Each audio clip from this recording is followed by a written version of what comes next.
আমরা আজকে আমাদের লাইসেন্স রক্ষার জন্য সকল ব্যবসায়ী ভাইরা এখানে উপস্থিত হয়েছি, যার যার নিজেদের ব্যবসা বাঁচানোর জন্য আমরা নিজেরা এখানে একত্রিত হয়েছি। বিটিআরসিতে দেখি বিটিআরসি আমাদের লাইসেন্স দিচ্ছে, বিটিআরসি আমাদের অভিভাবক। তো সেই অভিভাবক এখন আমাদের জন্য কী করে সেটা আমরা দেখতে চাই। যে কিছু বিনিময় হোক আমাদের লাইসেন্স বাঁচাতে হবে, আমাদের লাইসেন্স লাগবে। আমাদের লাখো কোটি টাকা ইনভেস্ট করা এই ব্যবসাতে, সেই ব্যবসা এখন সরকার হুট করে একটা সিদ্ধান্ত নেওয়া আমাদের ব্যবসাকে এইভাবে শেষ করে দিতে পারে না। আমাদের ব্যবসা করার যেহেতু সরকার সুযোগ দিছে, সেহেতু আমরা ব্যবসা করব। ব্যবসা করার ইচ্ছা পোষণ করে আমরা লাখ লাখ টাকা এখানে ইনভেস্ট করছি। আমাদের লাখ লাখ টাকা রাস্তার মাঝখানে পড়ে আছে। আমরা সবাই এখানে গণস্বাক্ষর করতেছি,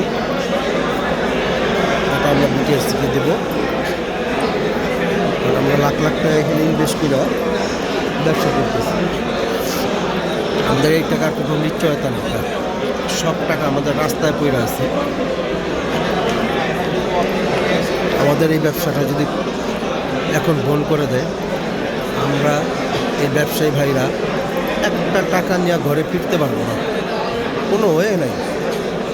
সব টাকা রাস্তা, আমার এই ইনভেস্টমেন্ট কেউ কিনবে না, কোথাও বিক্রি করার মতো। ভাঙাড়িতেও আমাদের কেবল বিক্রি হয় না। আমরা যে কেবল দিয়ে লাইন দেই, এই কেবলগুলো আসলে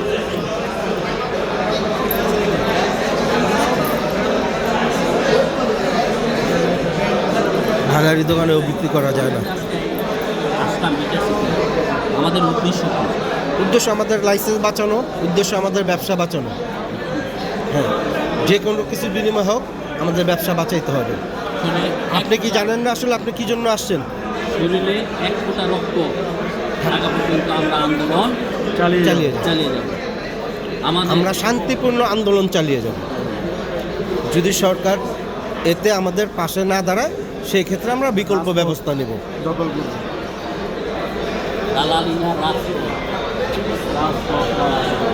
বিটিআরসি এখন ঘটনা হচ্ছে, আমাদের যে ব্যবসা, আপনার যে ব্যবসা, আপনি যেই টাকা ইনভেস্ট করছেন, আপনি কি মনে করেন এই মুহূর্তে আপনার ব্যবসা বন্ধ হয়ে গেলে, লাইসেন্স বাতিল হয়ে গেলে আপনার এই টাকা ফিরে আসবে? ইনভেস্টমেন্ট উঠাইতে পারবেন? এটাই, আমরা কেউ 1 টাকা ইনভেস্টমেন্ট ঘরে নিয়ে যেতে পারবো না। আমাদের ইনভেস্টমেন্ট এখানেই করে থাকবে। সুতরাং আমরা আমাদের ব্যবসা বাঁচানোর জন্য, আমাদের জীবন জীবিকা বাঁচানোর জন্য, আমাদের রুজি রুটির জন্য, আমাদের 2200 আইএসপির পরিবার, 10,000 কর্মচারী কর্মকর্তাদের পরিবার এই ব্যবসার উপরে নির্ভরশীল। তো আমরা কোনো কিছু বিনিময়ে আমরা আমাদের ব্যবসাকে হুমকির মুখে ফেলে দিতে পারি না, আমাদের ব্যবসাকে ধূলিসাৎ করতে পারি না। ভাই ভালো আছেন? এই যে এখানে বিটিআরসি কর্মকর্তা, আসলে আমাদের এই 22,000 আইএসপি যদি না থাকে, আসলে ওনাদের কাজটা কী থাকবে? ওনাদেরও তো কোনো কাজ থাকবে না, বিটিআরসি থাকবে না। বিটিআরসি দিয়ে কী হবে? যদি হাতে গোনা 2-4টা লাইসেন্স হয় বাংলাদেশে, ইউনিফাইড লাইসেন্স, সেক্ষেত্রে তো বিটিআরসিরও কোনো কাজ নেই। তো সুতরাং সবার স্বার্থে, দেশের স্বার্থে, দেশের বিনিয়োগের স্বার্থে আমরা দেশীয় বিনিয়োগ এবং দেশের টাকা দেশে থাকে আমাদের এই বিজনেসে। যদি বিদেশি কোনো কোম্পানিকে এই ব্যবসাটা দিয়ে দেওয়া হয়, সেই ক্ষেত্রে ব্যবসাটা তো বিদেশির কাছে চলে যাবে এবং টাকা পয়সা সব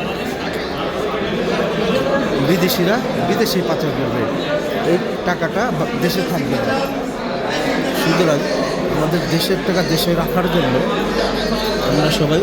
ওই যে দেখেন এক ভাই মাথায় হাত দেওয়া বসে পড়ছে টেনশনে, ওনার বোধহয় রাতে ঘুম হয় নাই গা। ভাই ভাই খুব টেনশন দিতেছে ভাই। হ্যাঁ মাথায় হাত দেওয়া বসে পড়ছে ভাই ব্যবসার টেনশনে। হ্যাঁ সবাই এখানে চিন্তিত, সবাই এখানে ব্যবসা নিয়ে হতাশ। আমাদের ব্যবসা কি হবে, আমাদের কি হবে? আসলে এই ধরনের একটা পরিস্থিতি তৈরি করছে সরকার, এটা আমাদের মোটেও কাম্য নয়। আমরা এই জিনিসটা কখনোই কামনা করি না যে আমাদের ব্যবসাটা এইভাবে ধ্বংস হয়ে যাবে। সবশেষে আমি আমার নিজেকে দেখাই দিই যে হলাম আমি। আপনাদের সবার সহযোগিতা কামনা করছি, সরকারের সহযোগিতা কামনা করছি। ধন্যবাদ।